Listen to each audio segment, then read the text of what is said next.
Bergabung bersama kami melalui sambungan telepon ada Dr. Gia Pratama. Dr. Gia ini juga mendukung gerakan sejuta masker yang diinisiasi oleh PMI. Dr. Gia, selamat malam, halo. Malam Mbak Puspa, apa kabar? Kabar baik, Alhamdulillah. Semoga Dr. Gia juga baik-baik aja ya, walaupun jadi garda depan nih untuk memerangi COVID-19. Masih baik-baik saja, masih bertahan. Oke, Alhamdulillah. Dr. Gia, saya harus tanya nih, menginisiasi gerakan sejuta masker bersama dengan PMI, sebetulnya kondisi sebenarnya, kondisi nyata, sesulit apa mendapatkan masker khususnya di rumah sakit? Dari kondisi penyakitnya sendiri, kita tahu kondisi ini memberat. Saya sendiri kedatangan makin banyak PDP datang selalu sama gejalanya. Batuk, demam, sesak, dan itu bertubi-tubi gitu datangnya. Nah, masker ini salah satu yang menghambat penyebarannya gitu. Jadi gimana caranya kita harus punya banyak sekali masker gitu. Terutama untuk pasien dan untuk tenaga kesehatan. Oke. Banyak sekali datang PDP. Dokter Gia, kalau boleh tahu di rumah sakit ada di berapa rumah sakit nih tugasnya? Satu rumah sakit di Jakarta Selatan. Satu rumah sakit di Jakarta Selatan. Artinya menerima berapa banyak pasien sih biasanya satu hari? Banyak. Kita Banyak. lagi bangun buat tambahan ruang isolasi buat PDP itu untuk 8 bed lagi. Oke, ada tambahan ruang isolasi begitu ya. Nah, dari gerakan 1 juta masker ini bersama dengan PMI, kapan dimulai inisiasi ini dan apa latar belakangnya, Dokter Gia? Ya, saya berpikir semakin banyak yang memiliki masker, semakin penularan virus corona ini bisa kita hentikan.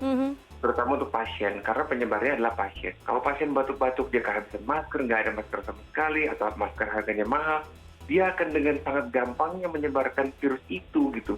Itu harus kita hentikan kan. Kalau nggak dihentikan, tidak ada satupun rumah sakit yang sanggup menerima tsunami pasien seperti ini. Jadi di luar saya sebagai klinisi di rumah sakit, saya akhirnya menginisiasi untuk oke lah, saya harus bikin gerakan karena saya ngerasa saya juga cukup ada influence misalkan ya, itu saya gunakan gitu. Progresnya sampai saat ini bagaimana, Dok, soal gerakan ini? Membahagiakan. Oh ya? Saya juga nggak nyangka hanya dalam waktu sekian minggu sudah terkumpul lebih dari 350-an juta gitu.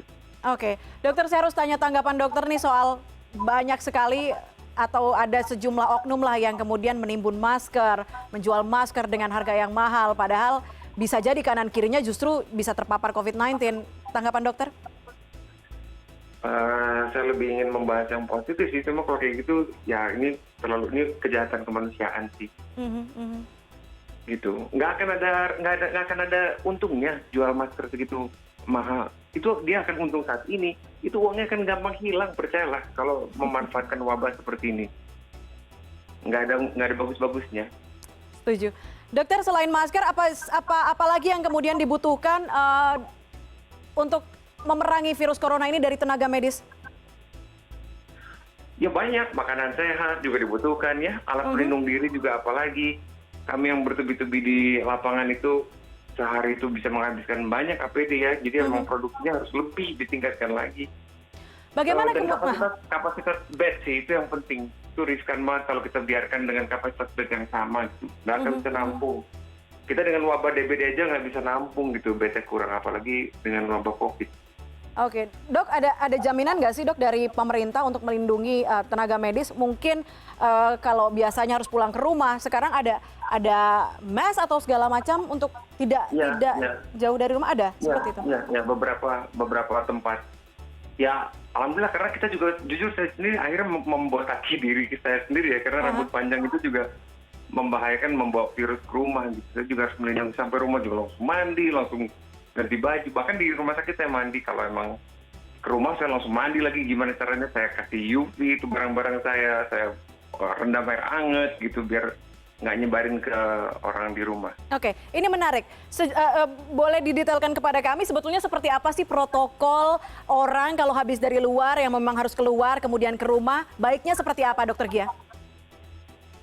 Ya, kita harus bayangkan bahwa virus itu kan nempel gitu di benda apapun yang ada di tubuh kita. Mungkin tidak masuk ke saluran nafas kita, tapi ada di tas kita, ada di handphone. Makanya kita harus bersihkan secara rutin sebelum masuk handphone, kasih alkohol dulu, masuk barang-barang kayak jam, dompet, kunci mobil kayak gitu. Terus langsung mandi. Itu sebelum ketemu anggota keluarga yang lain. terutama bila ada anggota keluarga yang usianya di atas 55 tahun, itu rentan sekali. Oke, oke. Gitu.